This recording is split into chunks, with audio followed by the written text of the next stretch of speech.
નમસ્કાર, આપનું હાર્દિક સ્વાગત છે એજ્યુકેશન ગુજરાત ચેનલમાં. આજે આપણે ધોરણ 8માના સબ્જેક્ટ સોશિયલ સાયન્સ સામાજિક વિજ્ઞાન વિષયનું ચેપ્ટર પહેલું ભારતમાં યુરોપિયન પ્રજાનું આગમન. આ પાઠના અગત્યના સ્વાધ્યાયના પ્રશ્ન જવાબ આપણે આ વિડીયો દ્વારા શીખીશું. તેમાં સૌથી પહેલો પ્રશ્ન છે, નીચેના પ્રશ્નના ઉત્તર આપો. પહેલો પ્રશ્ન, યુરોપિયન પ્રજાને નવા જળમાર્ગો શોધવાની જરૂર સાથી પડી. નવા જળમાર્ગ શોધવું શા માટે પડ્યું? તો પ્રાચીન કાળથી જ વિદેશી વેપારીઓ જમીન માર્ગે ભારતની વાયવ્ય સરહદેથી ભારત આવતા અને ભારતમાંથી માલ ખરીદીને યુરોપના દેશોમાં વેચતા. યુરોપ અને એશિયાના દેશો વચ્ચેના જે વેપાર માર્ગનું મુખ્ય મથક આ ગણાતું કોન્સ્ટેન્ટિનોપલ. આ કોન્સ્ટેન્ટિનોપલ શહેર છે એ તુર્કોએ જીતી લીધું. પરિણામે યુરોપ અને ભારત વચ્ચેનો આવવાનો માર્ગ થયો બંધ. હવે યુરોપના દેશોમાં ભારતના જે રેશમી કાપડ, સુતરાઉ કાપડ, મલમલ, મરી મસાલા, તેજાના વગેરેની માંગ વધી ગઈ યુરોપના દેશોમાં ને જરૂરિયાત વધી ગઈ. હવે યુરોપના લોકોને ભારતના મરી મસાલા અને તેજા વગર ચાલે તેમ હતું નહીં. તેથી તેમને ભારત તરફ નવો જળમાર્ગ શોધવાની જરૂર પડી. બીજી કાંઈ પ્રોબ્લેમ નથી કે જે વેપારી મથક હતું કે એશિયાને યુરોપને જોડતો માર્ગ હતું કોન્સ્ટેન્ટિનોપલ, એ શહેર હતું એક પુલ તરીકે કામ કરતું. એ તુર્કોએ જીતી લીધું એટલે નવો યુરોપિયન જળમાર્ગ યુરોપિયન પ્રજાએ શોધવાની જરૂર પડી ગઈ. બીજો પ્રશ્ન છે, બક્સરની લડાઈ સાથી થઈ અને તેનું પરિણામ શું આવ્યું? તો અંગ્રેજોએ મીર જાફરને પદભ્રષ્ટ કરી તેના જમાઈ મીર કાસિમને બંગાળનો નવાબ બનાવ્યો. હવે નવાબ બન્યા પછી મીર કાસિમ અંગ્રેજોને પરેશાન કરવા લાગ્યો. આથી અંગ્રેજોને તેમને પદભ્રષ્ટ કરવાનો નિર્ણય કર્યો.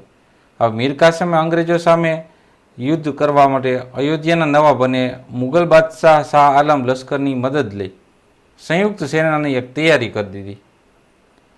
મીર કાસિમની સંયુક્ત સેના અને અંગ્રેજો વચ્ચે ઈસવીસન 1764માં બક્સરના મેદાનમાં લડાઈ થઈ અને આ લડાઈમાં અંગ્રેજોની જીત થઈ. યુદ્ધને અંતે અંગ્રેજોએ મીર કાસિમને પદભ્રષ્ટ કરી મીર જાફરને ફરીથી બંગાળનો નવાબ બનાવી દીધો.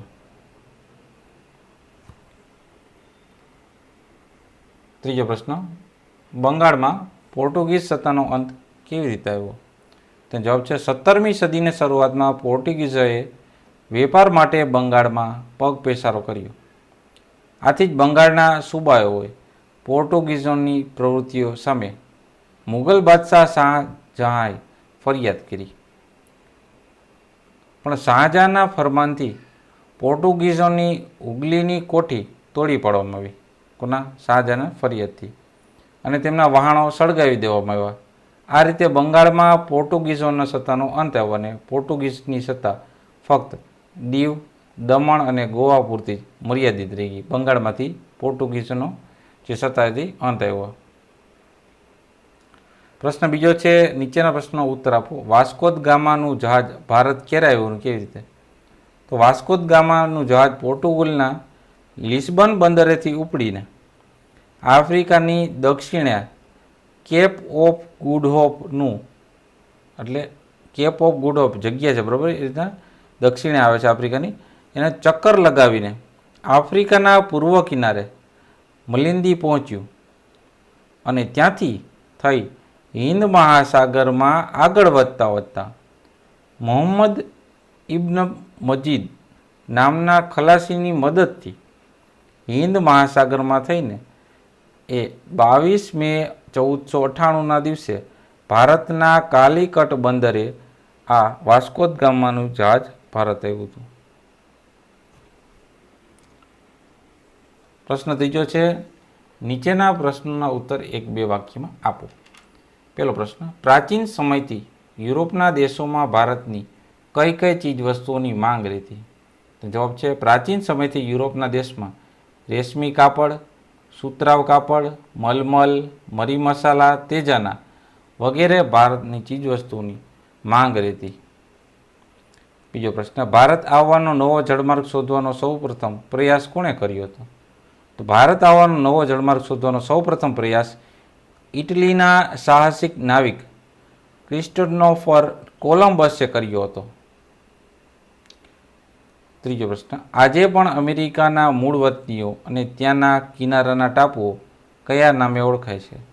તો આજે પણ અમેરિકાના મૂળ વતની રેડ ઇન્ડિયનના નામે ત્યાંના કિનારાના ટાપુઓ વેસ્ટ ઇન્ડિઝના નામે ઓળખાય છે.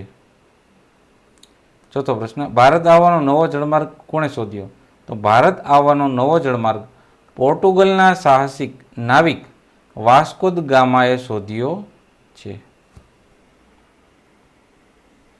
પ્રશ્ન પાંચમો, પોર્ટુગીઝોએ ભારતમાં કયા કયા સ્થળે પોતાના વેપારી મથકો સ્થાપ્યા? પોર્ટુગીઝોએ ભારતમાં કાલિકટ, ગોવા, મેંગલોર, કોચીન, દીવ, દમણ વગેરે સ્થળોએ પોતાની વેપારી મથકો સ્થાપ્યા. છઠ્ઠો પ્રશ્ન, ડચ લોકો ક્યાંના વતની હતા? તેમણે ભારતમાં કયા સ્થળોએ વેપારી મથકો સ્થાપ્યા? તો એનો ઉત્તર છે કે ડચ લોકો હોલેન્ડના વતની હતા. તેમણે ભારતમાં પુલિકટ, ચેન્નઈ અને આગ્રામાં વેપારી મથકો સ્થાપ્યા. સાતમો પ્રશ્ન, બ્રિટિશ ઈસ્ટ ઇન્ડિયા કંપની ક્યાં, ક્યારે અને શા માટે સ્થપાઈ હતી? તેનો ઉત્તર છે ઇંગ્લેન્ડના કેટલાક વેપારીઓ દ્વારા ભારત સાથે વેપાર કરવા માટે બ્રિટિશ ઈસ્ટ ઇન્ડિયા કંપનીની સ્થાપના થઈ ઈસવીસન 1600માં. એ ઇંગ્લેન્ડમાં સ્થપાઈ હતી. બરાબર. આઠમો પ્રશ્ન, ભારતમાં પહેલું અંગ્રેજ વહાણ ક્યાં બંદરાયું? તો ભારતમાં પહેલું અંગ્રેજ વહાણ 1608માં સુરત બંદરે આવ્યું હતું. નવમો પ્રશ્ન, ભારતમાં ફ્રેન્ચ ઈસ્ટ ઇન્ડિયા કંપનીએ ક્યાં ક્યાં વેપારી મથકો સ્થાપ્યા? તો ઉત્તર છે ભારતમાં ફ્રેન્ચ ઈસ્ટ ઇન્ડિયા કંપનીએ સુરત અને પોંડિચેરીમાં વેપારી મથકો સ્થાપ્યા. પ્રશ્ન 10, બંગાળમાં અંગ્રેજોએ સૌપ્રથમ કયા સ્થળે વેપારો શરૂ કર્યા? તેનો ઉત્તર છે બંગાળમાં અંગ્રેજોએ સૌપ્રથમ હુગલી નદીના કિનારે વેપાર શરૂ કર્યો. ભારતમાં અંગ્રેજોએ ઈસવીસન 1631માં બાદશાહ જહાંગીર પાસેથી શાહી પરવાનો મેળવી સુરત મુકામે સૌપ્રથમ વેપાર શરૂ કર્યો હતો. પ્રશ્ન 11, ભારતમાં સૌપ્રથમ અને સૌથી છેલ્લે કઈ યુરોપિયન પ્રજા આવી? તો ભારતમાં સૌપ્રથમ પોર્ટુગીઝો આવ્યા અને છેલ્લે આવ્યા ફ્રેન્ચો. પ્રશ્ન 12, પ્લાસીનું યુદ્ધ કોની વચ્ચે લડાયું અને તેના શા પરિણામ આવ્યા? તેનો ઉત્તર છે પ્લાસીનું યુદ્ધ 1757માં બંગાળના નવાબ સિરાજ ઉદ દૌલા અને અંગ્રેજો વચ્ચે લડાયું હતું. સિરાજ ઉદ દૌલાના સામે હતા અંગ્રેજ. આ લડાઈમાં અંગ્રેજોની જીત થઈ. આ યુદ્ધથી ભારતમાં અંગ્રેજોની સત્તાની શરૂઆત થઈ. સિરાજ ઉદ દૌલાને હરાવ્યા ત્યારબાદ અંગ્રેજોની જીત થવાથી અંગ્રેજ સત્તા ભારતમાં સ્થાપાઈ ગઈ. પરિણામે આ બનાવથી ભારતનો ઇતિહાસ આખો બદલાઈ ગયો. 13મો પ્રશ્ન, બંગાળની કરવેરાની આવક સાથી ઘટી ગઈ? તો મુઘલ બાદશાહ ઔરંગઝેબે બંગાળમાં માત્ર કંપનીને જ કરમુક્ત વેપાર કરવાની પરવાનગી આપી હતી, પરંતુ કંપનીના અધિકારીઓ કર ભર્યા વિના પોતાનો વેપાર કરવા લાગ્યા. આથી બંગાળમાં કરવેરાની આવક આખી ઘટી ગઈ. પ્રશ્ન 4, નીચેના દરેક પ્રશ્નના ઉત્તર સાચો વિકલ્પ શોધીને કરવાનો. પહેલો છે ક્રિસ્ટોફર કોલંબસ કયા દેશનો વતની હતો? તો એ વતની હતો ઇટલીનો. બીજો પ્રશ્ન, ભારત આવવા નીકળેલો કોલંબસ આકસ્મિક રીતે ક્યાં જઈ ચડ્યો? તો ભારત આવવા નીકળેલો કોલંબસ આકસ્મિક રીતના અમેરિકા પહોંચી ગયો. ત્રીજો પ્રશ્ન, વાસ્કો દ ગામા કયા દેશનો વતની હતો? તો વાસ્કો દ ગામા પોર્ટુગલનો વતની હતો. ચોથો પ્રશ્ન, વાસ્કો દ ગામાનું જહાજ કયા દિવસે કાલિકટ બંદરે આવ્યું? તો વાસ્કો દ ગામાનું જહાજ 22 મે 1498ના દિવસે કાલિકટ બંદરે આવ્યું. 15 પ્રશ્ન, પોર્ટુગીઝોએ સૌપ્રથમ કયા બંદરે કોઠીઓ સ્થાપી? તો પોર્ટુગીઝોએ સૌપ્રથમ કાલિકટ બંદરે કોઠીઓ સ્થાપી. છઠ્ઠો પ્રશ્ન, પોર્ટુગીઝોએ કઈ સાલમાં ગોવા જીત્યું? તો પોર્ટુગીઝોએ ઈસવીસન 1506માં ગોવા જીત્યું. પ્રશ્ન 7મો, પોર્ટુગીઝોએ બંગાળમાં હુગલી નદીના કાંઠે કોઠી સ્થાપી ત્યારે દિલ્હીમાં કયો મુગલ બાદશાહ ગાદી પર હતો? તો પોર્ટુગીઝોએ બંગાળમાં હુગલી નદી કિનારે કોઠી સ્થાપી ત્યારે દિલ્હીમાં શાહજહાં એ મુગલ બાદશાહ ગાદી પર હતો. 8મો પ્રશ્ન, ડચ લોકો કયા દેશના વતની હતા? તો ડચ લોકો હતા એ હોલેન્ડ દેશના વતની હતા. 9મો પ્રશ્ન, ડચ લોકો કોની સામે સ્પર્ધામાં ટકી શક્યા નહીં? તો ડચ લોકો હતા એ અંગ્રેજોની સામે સ્પર્ધામાં ટકી શક્યા નહીં. પ્રશ્ન 10, બ્રિટિશ ઈસ્ટ ઇન્ડિયા કંપની ક્યારે સ્થપાઈ? તો બ્રિટિશ ઈસ્ટ ઇન્ડિયા કંપની ઈસવીસન 1600માં સ્થપાઈ. 11મો પ્રશ્ન, અંગ્રેજોનું પહેલું જહાજ ભારતમાં કઈ સાલમાં આવ્યું? તો અંગ્રેજોનું સૌ પ્રથમ જહાજ હતું ઈસવીસન 1608માં આવ્યું. પ્રશ્ન 12, કયા મુગલ બાદશાહે અંગ્રેજોને સુરતમાં કોઠી સ્થાપવાની પરવાનગી આપી? તો જહાંગીર હતો એ મુગલ બાદશાહ.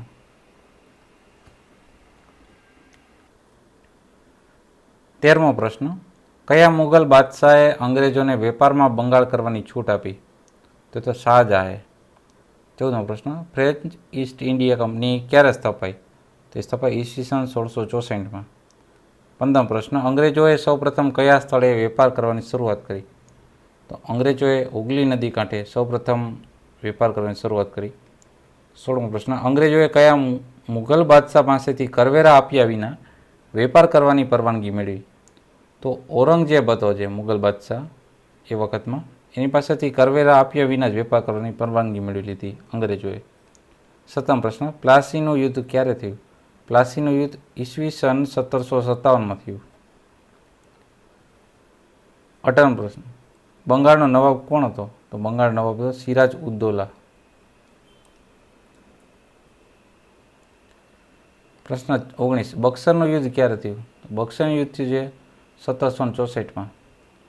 20મો ક્વેશ્ચન, અંગ્રેજોએ પ્લાસીના યુદ્ધ પછી કોને બંગાળનો નવાબ બનાવ્યો? તો અંગ્રેજોએ પ્લાસીના યુદ્ધ પછી મીરજાફરને બંગાળનો નવાબ બનાવ્યો. પ્રશ્ન 5, ખાલી જગ્યા પૂરો. એમાં પહેલું છે, ભારત આવવાનો જળમાર્ગ શોધવાનું બીડું ઝડપનાર ઇટલીનો ખાલી જગ્યા હતો? તો એ તો ક્રિસ્ટોફર કોલમ્બસ. બીજી ખાલી જગ્યા અમેરિકા ખંડ શોધ્યો હતો? તે તો ક્રિસ્ટોફર કોલમ્બસ. ત્રીજી ખાલી જગ્યા, આજે અમેરિકાના મૂળ વતનીઓ ખાલી જગ્યાના નામે અને તેના કિનારાના ટાપુ ખાલી જગ્યાના નામે ઓળખાય છે? તો આજે અમેરિકાના મૂળ વતની છે એ રેડ ઇન્ડિયન અને એના કિનારાના ટાપુ છે વેસ્ટ ઇન્ડિઝના નામથી ઓળખાય છે. ચોથી ખાલી જગ્યા યુરોપથી ભારત આવવાનો જળમાર્ગ જે નવો શોધતો હતો એ કોણ હતો? તો એ તો વાસ્કો દ ગામા.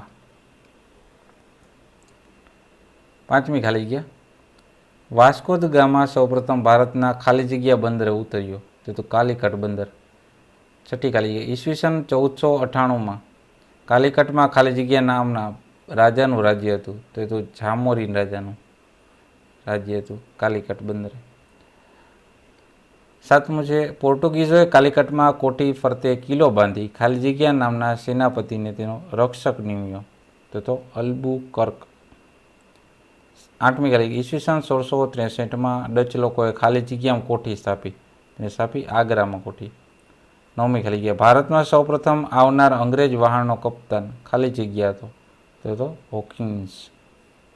10મો પ્રશ્ન, ભારતમાં આવેલ ફ્રેન્ચ ઈસ્ટ ઇન્ડિયા કંપનીનો વડો ખાલી જગ્યા હતો? તો દુપ્લે. પ્રશ્ન 11 છે, અંગ્રેજ કપ્તાન એ ખાલી જગ્યાએ મુગલ બાદશાહ જહાંગીર પાસેથી સુરતમાં વેપારી મથક સ્થાપવાની પરવાનગી મેળવી લીધી? તો અંગ્રેજ કપ્તાન હતો સર ટોમ્સ રો, અને મુગલ બાદશાહ જહાંગીર પાસેથી સુરતમાં વેપારી મથક સ્થાપવાની પરવાનગી મેળવી લીધી. 12મી ખાલી જગ્યા, રોબર્ટ ક્લાઇવે બંગાળના નવાબના સેનાપતિ ખાલી જગ્યા નવાબ બનાવવાની લાલચ આપી? તો રોબર્ટ ક્લાઇવે બંગાળના નવાબના સેનાપતિ કોણ હતો? મીર જાફર. એને નવાબ બનાવવાની લાલચ આપી દીધી. 13મી ખાલી જગ્યા ક્લાઇવનું કાવતરું હતું? તો એ તો પ્લાસીનું યુદ્ધ હતું, એ ક્લાઇવનું કાવતરું હતું. 14મી ખાલી જગ્યા, પ્લાસીના યુદ્ધ પછી ખાલી જગ્યાનો બંગાળનો નવાબ? તો પ્લાસીના યુદ્ધ પછી મીરજાફર હતો ને બંગાળનો નવાબ બન્યો. 15મી ખાલી જગ્યા, બ્રિટિશ ઈસ્ટ ઇન્ડિયા કંપનીએ મીરજાફરને બંગાળના નવાબ પછી પદભ્રષ્ટ કરીને નવાબ બનાવ્યો? તો મીરજાફરને પછી પદભ્રષ્ટ કરીને મીર કાસિમને નવાબ બનાવ્યો. 16મો ખાલી જગ્યા મીર જાફરના મૃત્યુ બાદ ખાલી જગ્યા બંગાળનો નવાબ બન્યો તે તો રોબર્ટ ક્લાઇવ. 17મી ખાલી જગ્યાના યુદ્ધ પછી ભારતનો ઇતિહાસ બદલાયો. હવે જે પ્લાસીનું યુદ્ધ થયું ને એ બાદ ભારતનો કોઈ ઇતિહાસ બદલાઈ ગયો, એમાં અંગ્રેજોની જીત થઈ હતી. પ્રશ્ન 6 છે કે ખરા ખોટા આપો. પેલું છે ક્રિસ્ટોફર કોલમ્બસે ભારત આવવાના જળમાર્ગની શોધ કરી, તો આ વિધાન ખોટું છે. બીજું, વાસ્કો દ ગામા પોર્ટુગલનો વતની હતો, તો આ વિધાન સાચું છે. ત્રીજું, બંગાળના સુબાઓએ મુગલ બાદશાહ જહાંગીરના ફરમાનથી અંગ્રેજોને હુગલીની કોઠી તોડી નખાવી, તો આ વિધાન ખોટું છે. ચોથું, મુગલ બાદશાહ શાહજહાંએ અંગ્રેજોને બંગાળમાં વેપાર કરવાની છૂટ આપી, તો આ વિધાન સાચું છે. પાંચમું, બક્સરની લડાઈ અંગ્રેજ કંપનીની ભારતમાં પહેલી લડાઈ હતી, તો આ વિધાન ખોટું છે. છઠ્ઠું, પ્લાસીના યુદ્ધ પછી અંગ્રેજ કંપનીએ મીર કાસિમને બંગાળનો નવાબ બનાવ્યો, તો આ વિધાન ખોટું છે. સાતમું, બક્સરની લડાઈમાં અંગ્રેજોનો પરાજય થયો, તો આ વિધાન ખોટું છે. સાતમો પ્રશ્ન છે જોડકા જોડો. સીધું જોડકું સાચું જોડકું જોડેલ છે. પેલું છે ઈસવીસન 1498માં તો વાસ્કો દ ગામા ભારત આવ્યો. બીજું, ઈસવીસન 1600માં બ્રિટિશ ઈસ્ટ ઇન્ડિયા કંપનીની સ્થાપના થઈ. ત્રીજું, ઈસવીસન 1608માં અંગ્રેજ વહાણ સુરત બંદરે આવ્યું. ચોથું, ઈસવીસન 1664 ફ્રેન્ચ ઈસ્ટ ઇન્ડિયા કંપનીની સ્થાપાઈ. જોડકું બીજું, પેલું છે ઈસવીસન 1502માં પોર્ટુગીઝોએ કાલિકટમાં કોઠી સ્થાપી. બીજું છે ઈસવીસન 1663માં ડચ લોકોએ આગ્રામાં કોઠી સ્થાપી. ત્રીજું છે ઈસવીસન 1757માં પ્લાસીનું યુદ્ધ થયું. ચોથું છે ઈસવીસન 1764માં બક્સરનું યુદ્ધ થયું. વિચારો પ્રશ્નોત્તરના. પહેલો પ્રશ્ન છે યુરોપથી ભારત આવવું હોય તો જમીન માર્ગ કયા અને ક્યાંથી પસાર થવું પડે? તો યુરોપથી જો જમીન માર્ગે ભારત આવવું હોય તો વેનિસ એટલે કે ઇટલી, તુર્કસ્તાન, બગદાદ એટલે કે ઈરાન, અરબસ્તાન વગેરે સ્થળોએથી પસાર થવું પડે. બીજો પ્રશ્ન, પોર્ટુગલથી ભારત આવવું હોય તો દરિયાઈ માર્ગે ક્યાંથી પસાર થવું હોય? તો પોર્ટુગલથી દરિયાઈ માર્ગે ભારત આવવું હોય તો આફ્રિકાની દક્ષિણે કેપ ઓફ ગુડ હોપ અને મોઝામ્બિકથી પસાર થવું પડે છે. પ્રશ્ન ત્રીજો છે આજે વિદેશમાં જવું હોય તો કયા માર્ગે વધુ ઉપયોગ થાય છે? તો આજે વિદેશ જવું હોય તો હવાઈ માર્ગ છે, પ્લેન દ્વારા એ વધુ ઉપયોગ થાય છે. પ્રશ્ન ચોથો, શું આજે કોઈ વિદેશના વેપારીઓ ભારતમાં આવો કોઈ વેપાર કરવાની પરવાનગી માગે છે? તો હા, આજે વિદેશની ઘણી વેપારી કંપનીઓ ભારતમાં વેપાર કરવાની પરવાનગી માગે છે.